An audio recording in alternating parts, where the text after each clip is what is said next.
Yo, what's good everybody? Welcome to my new video. This is the charge build I used to kill bosses with, and let me tell you, this bad boy really slaps. My highest hit is at 380 million. That was recorded, but yesterday I did hit 440 million with charge on World Boss and then 420 on Duriel, but I did not record it. I didn't have OBS up, but anyways, this is just a pure boss killer for charge. I use a different version for dungeon speedrunning. I will also publish that, which I think will be the strongest and just fastest build for leaderboards when it comes out, since that is tier 70 difficulty Nightmare Dungeon, the Gauntlet. But the goal here is to stack Earth Striker, which we have on two-hander. So you could see me in the first phase to stack it outside of the fight, because I would just, phase Lilith into her waves or whatnot. We don't want that. Now they changed the second phase. This Lilith always, even if you one-shot her within the 1 second, whatever, before these puddles, these fireballs didn't spawn, but they changed it so she always spawns it. So you gotta be careful with that, run around with it. But you can just equip Selig and tank everything. I didn't have Selig at this point, although I have 2 of them in my bank. But anyways, this is just a little showcase on a little bossing action. And so what a shame I didn't record the highest hits I got on this charge. But my goal was to make charge build one-shot bosses. I didn't think it was possible, seeing all the other builds, but yeah. I'm some of you know me, I'm not a big fan of only metas, so I had to come up with something my own. But anyways, this is the little boss showcase. I will take you straight into the game. We're gonna talk about skills. First things first, basic skill, we don't use that, just to put 2 points somewhere to unlock core skills. We go full upheaval with the damage increase here. Since with charge, you will always get stacks. Also, double swing does give you 2 stacks for upheaval, because it hits twice. Same with the other aspect for called Brawler, which is, I forgot what I have it actually. Should be right here, this one, on my two-hander. Also gives you 2 stacks with double swing. So that's why we are running that, even for vulnerable as well. If you don't have exploit, if your pet doesn't proc it, or your glyph, the rune for the pet, doesn't have 100% chance to land, then you can use it too. HP here, Rallying Cry. I like to go with 45 to proc counter-offensive on bosses. It's really easy to stack 45 with this. Struggle with Resource, you can go with this one, but there is a little tech, you don't struggle with Resource at all. Now we got Warcry. I'm trying to stack both Warcry and the Charge. I'll talk about it later with Pants selection. But then just berserking here, we got the booming voice for shouts lasting longer. Little movement speed action here. You don't really need movement speed on bosses, since charge already itself is pretty fast. Charge upgrade for cooldown reduction. And we got some brawling. Well, we got the berserk proc here, but it lasts longer because of unconstrained. So we don't need 3 points in it. It's wasted. I got some Pit Fighter for damage against close enemies, 9%, and then counteroffensive, like already described. We go full heavy-handed with Valop. This is damage with bludgeoning, so we want mace on charge. Heavy-handed with two-hander, and then overpower. I did get pretty sick necklaces, I'm gonna show you later. Right after the Berserker, to get even more damage.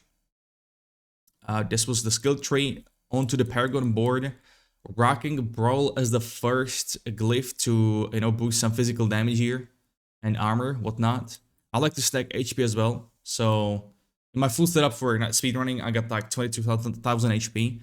So it's not too bad. I'm buffed, I'm 16k on bosses. Second board, we are going with Blood Rage. I'm stacking a lot of Berserking, as you can see, almost 80%. Second glyph is Ire. I went for some fire resistance here because it's very close. Then we got Bonebreaker for guaranteed overpower. This is also focusing mainly on overpower, this build. Well, I mean, every build is actually. We go with Crusher here for damage with maces and some extra overpower damage, which isn't that great, but it's fine. More HP here. I'm loving this cluster of nodes. And also this 45 is pretty good too. On to Carnage, one of the most important as well. I go with Legendary node for attack speed. You want to take all the Berserking nodes here, for sure, for the damage. Another glyph we have is Martial to buff magic nodes, which is berserking here. And honestly, on bosses, I could even go with Might glyph. That buffs 200 damage by 8%, which is right here. So I could probably swap it out with Martial. We don't really need the cooldown reduction on bosses, since we one-shot everything. Up top, we go with Weapon Master for the weapon swap Fury. Does a lot. And then last board, we got Decimator, because this is a double buff. One for vulnerable, one for overpowering vulnerable target. some more HP, and last glyph is Dominate for overpower damage and for guaranteed overpower once again. So that's what it looks like. I'm gonna show you what gear I'm rocking. So I have no Uber Uniques except Sarah Sky, but I have no Grandfather, no Shaco. I cannot imagine what it's gonna look like with those two items. But we got the Yoritz the Mighty helmet right here. I have no clue if the effect of this helmet works. I don't think it does. I didn't notice any damage increase, any fury gen, and any cooldown reduction, especially that.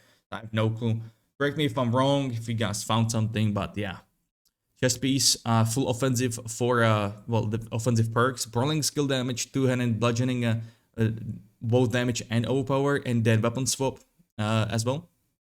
Not highest rolls, so there is still room to improve, but a piece like this is really hard to get. And the aspect, I go with Exploiter. Not really that usable on bosses, but there is not many aspects we could pick on our gear.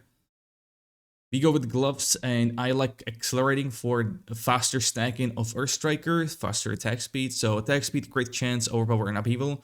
I would probably go with double swing instead of overpower because once you get like over 2,000 overpower, any extra doesn't really do that much. So I would probably roll for a double swing, so even to get even more damage, because even double swing does damage. Pretty bad, pretty good. Now the pants here, once again I like to go with charge for cooldown reduction and war cry for damage increase, because that one stacks pretty well as well. If you get plus extra skills from like a pet or brawling skills again on amulet or ring, the new one. Double DR. We go with Juggernaut. That's the best aspect in this game, and I really like it in this season. A lot of armor. You're reaching the armor cap very easily. And obviously we go with rubies for HP increase. I also tried Tibbles yesterday, but this might seem that it gives you more damage, but the plus skills to charge and warcry gives you way more. And also, don't forget, plus charge skills gives you cooldown reduction for that, so that comes in super handy. So yeah, this one is, I don't know, maybe if I was going like with Hota instead of Upheaval, and I went with Ramaladni to stack max resource, then I'll probably go with Tibalt's Will, which is another one of my ideas I would like to go with. But if you struggle with resources, you could go with this one for sure, because charge gives us unstoppable, so you will get this 50, multiplied by resource generation on rings. On our boots here, we go with triple resistance and movement speed, and I was really lucky with these boots. And you want to get a Ghost Walker, because once again, charge unstoppable, non-stop. Onto the weapons here, these are the stats you want to focus on, all stats, strength, overpower, and berserking. Aspect, veteran, brawler on 200 to stack up the charge, and once again, double swing. With one double swing, you can get 2 charges, so it's really easy for the Earth Striker to proc to get full benefit of this aspect. Earth Striker right here, after swinging weapons 8 times. And now there is little tech with the new ring. This one right here. As you can see, when you use brawling skills that damage enemies, which is charge, not Warcry. Warcry doesn't damage.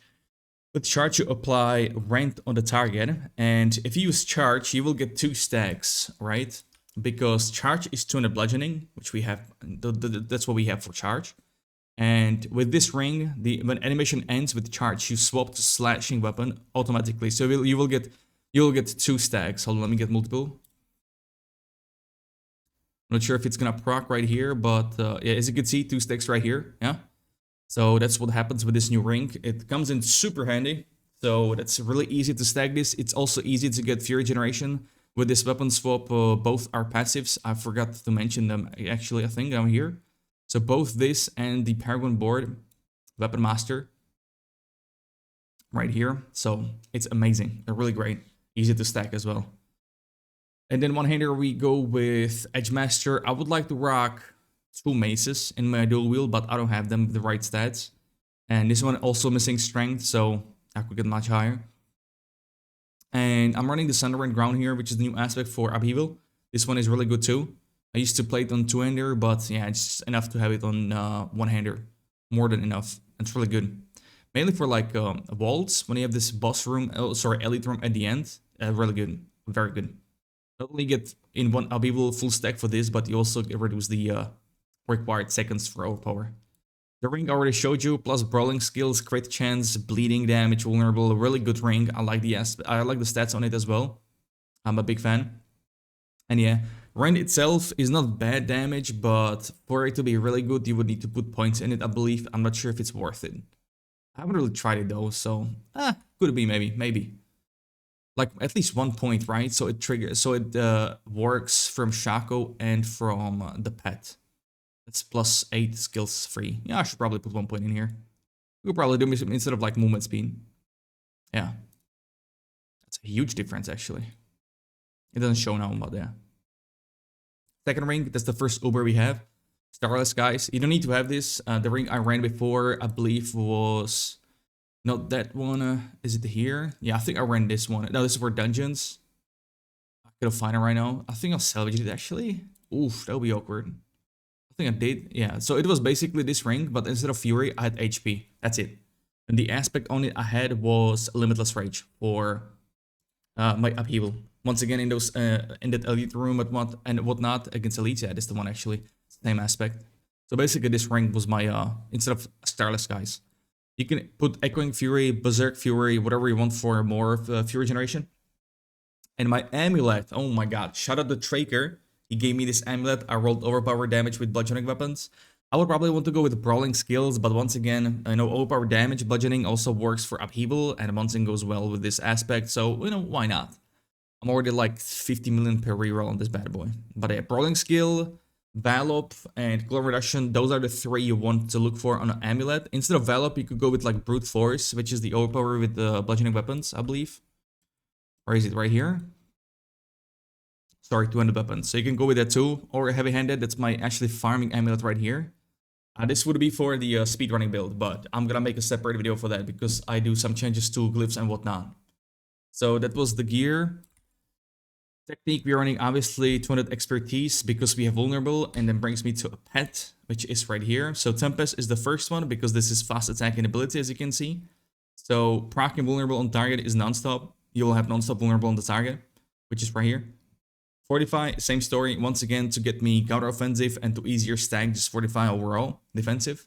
And then I will get really lucky with the Genesis and Evernight. Evernight is +4 skills for 2 seconds, and once again this is like every second, so you have this one up non-stop. Everything. Now Flash of Adrenaline is giving your damage, increases your damage. If you put Duration Tactical, you can have this buff non-stop. So it'll last for 12 seconds, cooldown 12 seconds, you will have it always. There is a downtime of 1.5 seconds, but I mean, it's negligible, so it's all good. Genesis here to increase the effectiveness, which is to increase the damage. Normally it's 20%, and this one gives us 50%. Very real good stuff. So that was the pet. Consumables, I use a couple of the potions. So I either use HP, because this increases overpower damage, but not so much. My favorite potion is to use this one, but the better version from crafted version. I used them all yesterday for Derail, but it will be Heady Precision Elixir. It gives you crit chance 6%, I think, and then more crit damage. That's my favorite. Or just pure crit chance potion, 15%, which is from Helltide. I don't have that anymore because you really want to get crit chance. I need to focus it on more in crit chance. I got 46%. I would like to get way more. With like Mortal Draw Glyph maybe in the Paragon board, or like get Blood Feeder Glyph as well for 5% crit against bleeding enemies, which we bleed non-stop thanks to Brand. Might do some of that. And my incense is this one. All stats, crit damage, overpower increased. It's the best one out there. Kinda expensive for mads, but it's not too bad. It's still alright. And I believe we covered about everything. The rotation you could see in Derail. On the way to Derail, I like to use Rallying Cry and 1 charge into mobs to get Fortify and to also get 2 or 1 stack of this. On the little mob, with ones on Derail, I like to charge as well to get 2 stacks, 1 stack, whatever. Derail spawns, you use double swing upheaval, buff yourself up, use charge, boom, dead, 1 shot. Not with Lilith though. You have to stack it up outside of the combat. But if I missed anything, once again, let me know in the comment section. But I think we covered everything. If you have any questions, once again, ask in the comment section. And I'll also stream every day on Twitch if you are interested in any of this gameplay and whatnot. And I will have it in the pinned comment section as well. And of course, the planner will be on Diablo builds, which is also going to be pinned in the comment section. And yeah, wish you guys good luck. Until then, thanks for watching. Take it easy. Peace.